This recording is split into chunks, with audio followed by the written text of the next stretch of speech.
লতিফ সিদ্দিকী আবারও গ্রেপ্তার। কেন তিনি গ্রেপ্তার হলেন? কি কারণে তাকে গ্রেপ্তার করা হলো? এর আগে তাকে গ্রেপ্তার করা হয়েছিল কি কারণে আপনারা জানেন?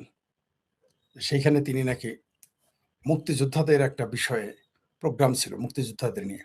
সেখানে তিনি উপস্থিত হওয়ার কারণে তাকে গ্রেপ্তার করেছিলেন এবং বেশ কয়েক মাস জেল খাটার পরে তাকে আবার মুক্তি দেওয়া হয়েছিল। আবারও বঙ্গবীর কাদের সিদ্দিকীর বড় ভাই লতিফ সিদ্দিকী গ্রেপ্তার করা হলো। বৃহত্তর ময়মনসিংহ জেলার সিংহপুরুষ লতিফ সিদ্দিকী, তাকে হঠাৎ করে কেন গ্রেপ্তার করলো? এখন তো আওয়ামী লীগ কোনো আন্দোলনে যাচ্ছে না। এমনকি তিনি কিন্তু শেষের দিকে আওয়ামী লীগ থেকে বহিষ্কৃত ছিলেন। আওয়ামী লীগ তাকে দল থেকে খারিজ করে দিয়েছিল। কেন? তার সদস্যপদও ছিল না। কেন? তিনি হজ নিয়ে সমালোচনা করেছিলেন, মৌলবাদী শক্তিকে নিয়ে সমালোচনা করেছিলেন, যার জন্য তার এমপিত্ব, মন্ত্রিত্ব, দলীয় পদ সবই চলে যায়। এই দেশটা বড় অদ্ভুত। এখানে মৌলবাদের সমালোচনা করলে এমপিত্ব, মন্ত্রিত্ব চলে যেতে পারে। তার আরেকজন ছিলেন, সেটা হলো মোরাদ হাসান এমপি। তিনি আমাদের সরিষাবাড়ির আসনের এমপি। তিনি বলেছিলেন ৭২ সংবিধানে ধর্মনিরপেক্ষতা থাকতে হবে, রাষ্ট্রধর্ম ইসলামকে তিনি প্রশ্ন করেছিলেন। তার জন্য দেখলাম শুধু বিএনপি না, জামাত, হেফাজত না, চর্ম নাই, চামড়া নাই, পীরেরা নয়, এমনকি আওয়ামী লীগেরা তার সমালোচনা করতো। যদিও বাংলাদেশ আওয়ামী লীগের ৪ মূলনীতির অন্যতম একটা হলো ধর্মনিরপেক্ষতা। সেখানে রাষ্ট্রধর্ম ইসলাম স্বীকৃত নয়। কিন্তু তারপরেও এমপি মুরাদ হাসানকে সমালোচনা করা, যাই হোক সেটাও বাদ দিলাম, আমরা ওইদিকে যাচ্ছি না। লতিফ সিদ্দিকীকে গ্রেপ্তার করা হলো কি মামলায় জানেন? শাপলা চত্বরের মামলায়। শাপলা চত্বরের এই যে আমাদের হেফাজতে ইসলাম, তারা আসছিল সেদিন সরকার দখল করতে। একটা সরকার থাকতে যখন আপনি ঘোষণা দিবেন, সেখানে প্রেসিডেন্টের নাম ঘোষণা করা হয়েছে, প্রধানমন্ত্রীর নাম ঘোষণা করা হয়েছে, তাহলে তারা কি রাষ্ট্রের আইনে বিদ্রোহী নয়? তাতে তো সবার জেলে থাকার কথা ছিল। যারা তখন আওয়ামী লীগ তো অত্যন্ত ভদ্রতার পরিচয় দিয়েছিল, যে একটা সরকার থাকতেই এই হেফাজতিরা তাদের প্রধানমন্ত্রী ঘোষণা করলো, প্রেসিডেন্ট ঘোষণা করলো নিজেদের। আমি যদি এখন নিজেকে বাংলাদেশের স্বরাষ্ট্রমন্ত্রী ঘোষণা করি, শেখ হাসিনা প্রধানমন্ত্রী, আমি স্বরাষ্ট্রমন্ত্রী ঘোষণা করলাম নিজেকে, বা যে কোনো মন্ত্রী ঘোষণা করলাম, আমার জেল হবে না বাংলাদেশ আইনে? এটা রাষ্ট্রদ্রোহিতা না? বলেন কিনা? তাহলে তারপর এটি কোন সরকার? যে সরকার একটা সন্ত্রাসের মাধ্যমে এসেছে, মুক্তিযুদ্ধ বিরোধী সরকার। এই সরকার থাকতে যদি আমি আরেকটা সরকারের ঘোষণা করি প্রধানমন্ত্রী হিসেবে কাউকে, প্রেসিডেন্ট হিসেবে, তাহলে কি রাষ্ট্রদ্রোহী মামলা হবে না আমার নামে? আর সেই জায়গায় একটা মুক্তিযুদ্ধের পক্ষের শক্তি ক্ষমতায় ছিল, তার বিরুদ্ধে আপনি শাপলা চত্বরে দাঁড়িয়ে ঘোষণা করলেন, যেটা কিন্তু তারা বলা হয়েছিল যে হেফাজত ইসলাম কোনো রাজনৈতিক দল না।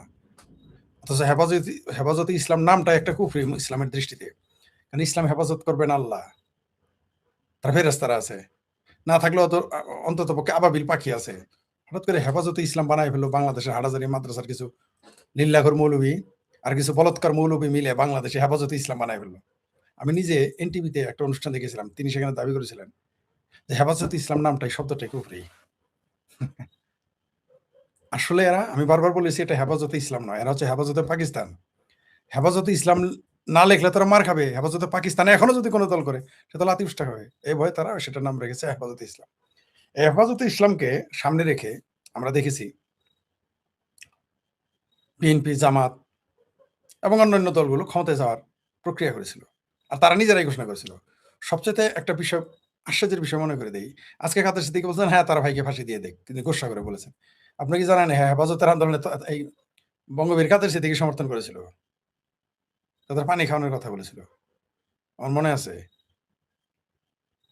আজকে তার ভাইকে গ্রেপ্তার করা হয়েছে শাপলা চত্বরের তথাকথিত সে হত্যাকাণ্ডের কারণে। কেউ বলেছে সেখানে নাকি ২,০০০ মেরে ফেলেছে, ৩,০০০, আর আমরা তো হাজার হাজার মেরে ফেলেছে। এই হেফাজতে ইসলাম যখন এই আন্দোলন করে, আমার এলাকায় আমি যেতে পারি নাই। আমাকে বলছে খবরদার এলাকায় আসেন না। গণজাগরণ মঞ্চের আন্দোলনে তখন আমরা সক্রিয় কর্মী। আমাদের বলছে ভুলেও এলাকায় আসবেন না, ভুলেও এনে হেফাজতের বিরুদ্ধে বলবেন। আমার এলাকায় এগুলো বলতে দিত না। আওয়ামী লীগ পাওয়ারে হেফাজতের সমালোচনা করা যাবে না, আমাকে বলে দিত, সতর্ক করে দিত আত্মীয় স্বজন, বন্ধু বান্ধবের আগেই। যাই হোক, সেই হেফাজত তারা বললো হাজার হাজার মেরেছে। এক বাটপার তো ওই হেফাজত নিয়ে একটা টাউটি বাটপারে নিউজ করে তো বাংলাদেশের আদিলুর নাকি ফাদিলুর না গাদিলুর একটা গাদিলুর, সে তো এই দেশের উপদেষ্টাই হয়ে গেছিল।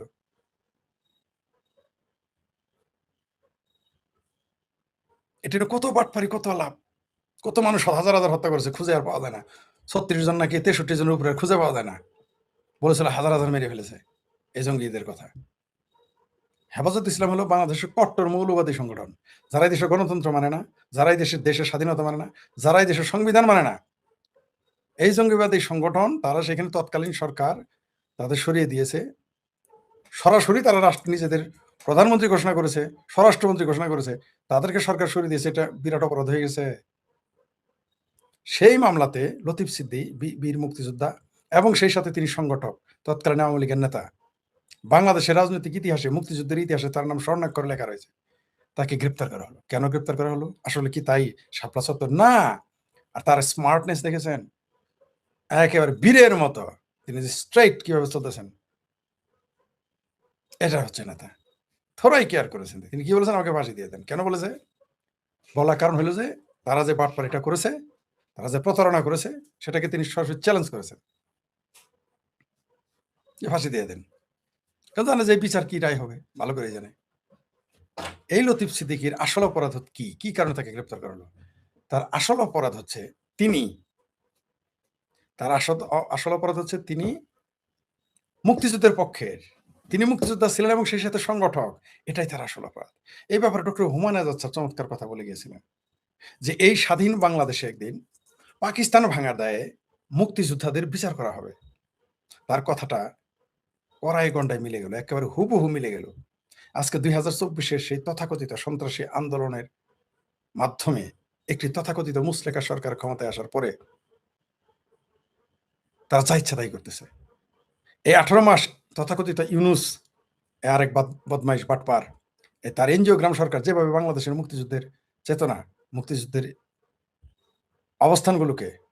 অবস্থান থেকে সাধারণ মানুষকে সরিয়ে নিয়ে যাওয়ার চেষ্টা করেছে, যেভাবে তারা মুক্তিযুদ্ধের বিরুদ্ধে সারাক্ষণ বয়ান দিয়ে চলছে, এই ৫৪-৫৫ বছরে বাংলাদেশের মানুষ দেখে নাই। তারপরে ৪ মাসে চলে আসলো এই মুসলেকা সরকার ক্ষমতায়, আমাদের জাতীয় ভাইয়ার সরকার। এখানেও তারা সেই ইউনুস সরকারের, সেই জামাতি সরকারের যে বাটপারি, বদমাইশি, মুক্তিযুদ্ধের চেতনার বিরুদ্ধে অবস্থান, মুক্তিযুদ্ধের বিরুদ্ধে অবস্থান, বাংলাদেশের সংবিধানের বিরুদ্ধে অবস্থান, সেটাই তারা জারি রেখেছে। তার সর্বশেষ নিদর্শন হচ্ছে লতিফ সিদ্দিকীকে গ্রেপ্তার করা। এর মধ্য দিয়ে বিএনপি প্রমাণ করে দিল যে তারা মুক্তিযুদ্ধের বিরুদ্ধে। আর এই সরকার যে বিএনপি একা চালাচ্ছে না। আমি বারবার বলেছি আপনাদের যে এই সরকার বিরোধী দল যারা, তারা সরকারি দলের বিরোধী দল। তার প্রমাণ হয়ে গেল তো। এই সরকার এখন যারা বিরোধী দলে আছে, স্বতন্ত্র আছে এবং আরো যারা অন্যান্য এমপি আছে, সব এক।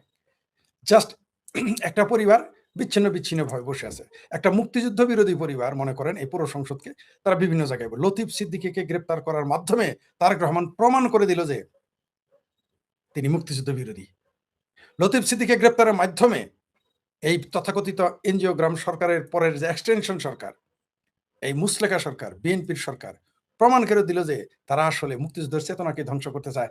জামাত হেফাজতের মধ্যে কোনো পার্থক্য নাই। যারা লজ্জায় জামাত করতে পারে না, লজ্জায় হেফাজত করতে পারে না, তারা গিয়ে বিএনপি হয়, কথাটা এখন দিনে দিনে সত্য প্রমাণিত হচ্ছে। ৩২ নম্বর যে বিল্ডিংটা ভেঙেছিল, যে বাড়িটা ভেঙেছিল, যে স্মৃতিটা আমাদের ভেঙেছিল, ৩২ নম্বর বিল্ডিং শুধু বিল্ডিং না, ৩২ নম্বর বাড়ি শুধু বাড়ি নয়, এটা বাংলাদেশের পোস্ট কোড বলে মনে করা হয়। সেটাকে ভেঙেছে কারা? আমরা দেখলাম পর্দার অন্তরালে জামাত, সামনে এনসিপি, সামনে বৈষম্য বিরোধী তথা ন্যাশনাল কটকটি পার্টি, আমার ভাবির ছেলেরা, পাশাপাশি বিএনপি। কিন্তু আসলে এখন বোঝা গেল যে সম্মিলিতভাবেই তারা এটা করেছে। লতিফ সিদ্দিকীর গ্রেপ্তার একটা সিগন্যাল এদেশের মানুষের জন্য, এদেশের মুক্তিযুদ্ধের পক্ষের শক্তিদের জন্য একটা সিগন্যাল যে তারা মুক্তিযুদ্ধকে মানে না। আমরা দেখলাম মেজর হাফিজ, বাবারে বাবা, বীর বিক্রম, ওরা কি দেখলাম আমরা যে তিনি এত বড় মুক্তিযোদ্ধা, এত বড় বীর বিক্রম, তিনি স্বাধীনতা বিরোধীদের শোক প্রস্তাব সংসদে পাশ করালেন এবং তারপর তিনি যা ইচ্ছা তাই বলা শুরু করলেন বঙ্গবন্ধুকে নিয়ে। যে কোনো মূল্যে আওয়ামী লীগকে বিতর্কিত করলেন, অথচ আওয়ামী লীগের নেতৃত্বেই বাংলাদেশ স্বাধীন হয়েছে। তিনি বারবার বলার চেষ্টা করতেছেন আরবিরাই সবকিছু করেছে। আরবিরাই যদি সবকিছু করে আজকে ভাস্কর্য ভাঙলো কারা? বঙ্গবন্ধুর ভাস্কর্য ভাঙছে মানলাম, তোমরা বঙ্গবন্ধুকে মানো না। ৭ বীর শ্রেষ্ঠর যে ভাস্কর্য ছিল সেটা ভেঙেছে কারা? আর্মিরা নিজেরা এসে ভেঙেছে, নিজেরা ভেঙেছে। তাহলে কি বোঝা গেল না যে আর্মিরা এর সাথে জড়িত?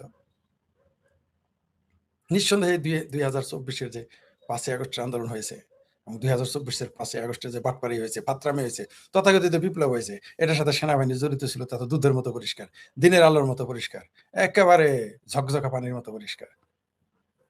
আর লতিফ সিদ্দিককে গ্রেপ্তারের মাধ্যমে বুঝিয়ে দিল যে এই সরকার আসলে হেফাজতেরই সরকার। এই সরকার হেফাজতের পাকিস্তানি সরকার, এই সরকার জামাতের সরকার, এই বিএনপির সরকার তথাকথিত সরকার। তারা দাবি করে তার বাবা মুক্তিযোদ্ধা। এগুলো সব বাই চান্স মুক্তিযোদ্ধা এখন পরিষ্কার। এই মেজর হাফিজ বাই চান্স মুক্তিযোদ্ধা, কর্নেল অলি তথাকথিত কর্নেল এই সে বাই চান্স মুক্তিযোদ্ধা। আর একজন মুক্তিযোদ্ধা রয়েছেন মেথর নাকি মেজর আক্তার সে তো চলেই গেছে সরাসরি জামাতে। এরা লজ্জায় এখনো জামাতে যাইতে পারে নাই। কোনো পার্থক্য লতিফ সিদ্দিককে গ্রেপ্তার করা এটা চারটেখানি ব্যাপার নয়। এটা স্পষ্ট বার্তা যে এই সরকার মুক্তিযুদ্ধের বিরুদ্ধে। নইলে এতদিন পরে শাপলা চত্বরের মামলায় ওই যে লতিফ সিদ্দিককে গ্রেপ্তার করার কোনো কারণ থাকতে পারে। কয়দিন আগেও যাকে একটা ভুয়া মামলায় গ্রেপ্তার করল। কিন্তু মুক্তিযোদ্ধাদের দামিয়ে রাখা যাবে না। এই গ্রেপ্তারের মধ্যে দিয়ে বৃহত্তর ময়মনসিংহে আন্দোলন আরো তীব্র হবে। নিশ্চিত থাকেন। লতিফ সিদ্দিকীকে ফাঁসি দিয়ে দিতে তিনি তো বলেছেন ফাঁসি দিয়ে দাও। কাদের সিদ্দিকী বলেছে তার বড় ভাইকে ফাঁসি দিয়ে দেন। তবে হুমায়ুন আজাদ স্যারের কথাই ঠিক যে এই দেশে একদিন স্বাধীনতা বিরোধীরা মুক্তিযোদ্ধাদের বিচার করবে। কেন? কারণ পাকিস্তান ভাঙা যায়। ঠিক কয়দিন আগে কমরেড ইনু যেটা বললেন যে তাকে শাস্তি দেওয়া হয়েছে পাকিস্তান ভাঙার দায়ে। এবং আসলেই এই পাকিস্তান ভাঙার বেদনা এই হেফাজতে ইসলাম এরা ভুলতে পারে না, জামাতে ইসলাম ভুলতে পারে না, মুসলিম লীগ ভুলতে পারে না, বিএনপি ভুলতে পারে না, কেউ বলতে পারে না। যারা ৭১-এর বিরোধিতা করেছিল তারা এবং তাদের আন্ডা বাচ্চা নাতি-পুতি কেউ পাকিস্তান ভাঙার বেদনা বলতে পারে না। মুক্তিযোদ্ধার পোলার আজীবন মুক্তিযোদ্ধার পোলা নাও থাকতে পারে। আমরা সেটা দেখেছি। আমি অনেক মুক্তিযোদ্ধার সন্তানকে চিনি যারা মুক্তিযুদ্ধের বিরুদ্ধে অবস্থান নিয়েছে। আমি কিছু মুক্তিযোদ্ধার নামও বলে দিতে পারবো আপনাদের যারা মুক্তিযুদ্ধের বিরুদ্ধে অবস্থান নিয়েছে। পাকিস্তান ভাঙার বেদনাটা বড় বেদনা গো। এই বেদনা ভোলার নয়। বড়ই বেদনা। এমনকি কখনো, কখনো এই পাকিস্তানকে তারা এত বেশি ভালোবাসে, ইসলামের চাইতে, আল্লাহর চাইতে, নবীর চাইতে, রাসূলের চাইতে মুসলমানেরা পাকিস্তানকে বেশি ভালোবাসে। এটা আমরা বারবার দেখেছি। ভবিষ্যতেও দেখব। তবে লতিফ সিদ্দিকে এই যে বীর মুক্তিযোদ্ধা লতিফ সিদ্দিককে গ্রেপ্তারের তথাকথিত ষড়যন্ত্র করে এই মামলায় গ্রেপ্তারের যে পায়তারা তারা করতেছে এবং করেছে, গ্রেপ্তার অলরেডি করে ফেলেছে। এর হিসাব বাংলাদেশের জনগণ একদিন এই মুসলেকা সরকার তারেক ভাইয়ার সরকারের কাছ থেকে নিবে। এই হেফাজতের কাছ থেকে নিবে। এই জামাতের কাছ থেকে বাংলাদেশের মানুষ পাই করে হিসাব বুঝিয়ে নেবে। আবার আজকে দেখলাম ওই তারেক রহমানের যে পেতিপাটা একটা আছে, জাহেদ, তারেক রহমানের পাড়া পেতিপাড়া জাহেদ উপদেষ্টা হইছে, যারে দিল্লির এয়ারপোর্ট থেকে ঘেঁটি ধরে বের করে দিয়েছে গাঞ্জাখোর মনে করে। সে আজকে দেখলাম বলল যে মুক্তিযোদ্ধাদের নামের আগে বীর লেখার দরকার নেই। তো কি লিখবে? তোর মতো পেতিপাড়া লিখবে? পেতিপাড়া বলবে কি? মানে এরা যেকোনো মূল্যে এই যে এরা দেখছে না এরা হলো দাড়ি টুপি ছাড়া রাজাকার এই জাহেদেরা। এদের দুনিয়ার যত রাগ উপরে দেখা যায় যে যাই বলুক, এই জায়েদ পাড়া হইলো ১ নম্বর বদমাইশ। আসলে এই দেশে মুক্তিযুদ্ধের বিরোধী যে এত মানুষ ছিল, এটা ২০২৪-এর ৫ই আগস্ট পরে জানা গেল। আমি বারবার বলতাম, মানুষ আমাকে যখন বলতো যে মুক্তিযুদ্ধের পক্ষে ব্যাপক যে না, মুক্তিযুদ্ধের বিরোধিতাকারীরাও ছিল। নইলে ৩০ লক্ষ মানুষ হত্যা করতে পারত না। নইলে এই পাকিস্তানিরা ৯৩,০০০ জীবিত যাইতে পারত না। অনেকেই বলে ভারতের কারণে না, বাংলাদেশের জনগণ যদি এদের যাইতে না দিত, ভারত কিভাবে নিয়ে গেল? আমি নিজেও এর জন্য ভারতকেও দোষী। ভারত তৎকালীন ইন্দিরা গান্ধী সরকারকে আমি দোষী। যে কেন আপনারা ৯৩,০০০ সৈন্যকে দায়িত্ব নিয়ে আপনারা নিজের দেশে আবার ১.৫-২ বছর খাওয়ায়, পড়ায় তারপর পাঠাইলেন পিওকে দখল না করে। শর্ত দিতে পারতেন, পিএ কোডটা দিয়ে দাও, দিলেন না কেন? তৎকালীন সরকার কিন্তু এই প্রশ্নবিদ্ধ করতে পারে ভারতীয়রা। ৯৩,০০০ পাকিস্তানি সৈন্য ভারতে খাওয়ায় পড়ায় আপনারা পাঠাইছেন। পাকিস্তান কি আপনাদের ৯৩,০০০ সৈন্য পাইলে আপনাদের ছাড়তো? ছাড়তো না। পাকিস্তানে যদি বাংলাদেশী বা ভারতীয় ৯৩,০০০ সৈন্য আটকা পড়তো ৩০ লক্ষ মানুষ হত্যা করার পরে, একটা সৈন্য ফেরত পাইতো? পাইতো না। কিন্তু এই বাংলাদেশ থেকে এই রাজাকে তখন তো আওয়ামী লীগের সময়। কেন ছেড়ে দেওয়া হলো? এই প্রশ্নটা কিন্তু আসে। আজকে ওই ভুলের কারণে তাদের শাস্তি নেই। এই ৯৩,০০০ তাদের ক্ষতিপূরণ নেওয়া হয় নাই পাকিস্তান থেকে। এটা তাদের সাথে হয়েছে। পাশাপাশি রাজাকার আল-বদরদের তখন যতটুকু সাজা তাদের দেওয়া দরকার ছিল তাদের দেওয়া হয়নি। তার জন্য আজকে এত বারবারান্ত রাজাকার আল-বদরের। শত্রুকে চরম শত্রুকে কখনো ছাড় দিতে নাই। ছাড় দিলে তার পরিণতি এরকম হয়। যার জন্য আজকে বাংলাদেশে আওয়ামী লীগ নিষিদ্ধ। ভাবা যায় যে জামাতে ইসলাম সিদ্ধ, আওয়ামী লীগ নিষিদ্ধ। যারা স্বাধীনতার বিরোধিতাকারী দলই নয় শুধু, যারা পাক বাহিনীর সাথে সরাসরি কোলাবরেট হয়ে কাজ করেছে। এদেশে ৩০ লক্ষ মানুষ হত্যার দায়িত্ব তাদের, তারা সাথে ছিল। এদেশে অগণিত নারীকে ধর্ষণ করেছে। আজকে তারা সিদ্ধ, আওয়ামী লীগ নিষিদ্ধ। এই যে ছাত্রলীগ নিষিদ্ধ আর আজকে ছাত্র শিবির সিদ্ধ। এর চেয়ে লজ্জার আমাদের জাতির জন্য আর কি থাকতে পারে?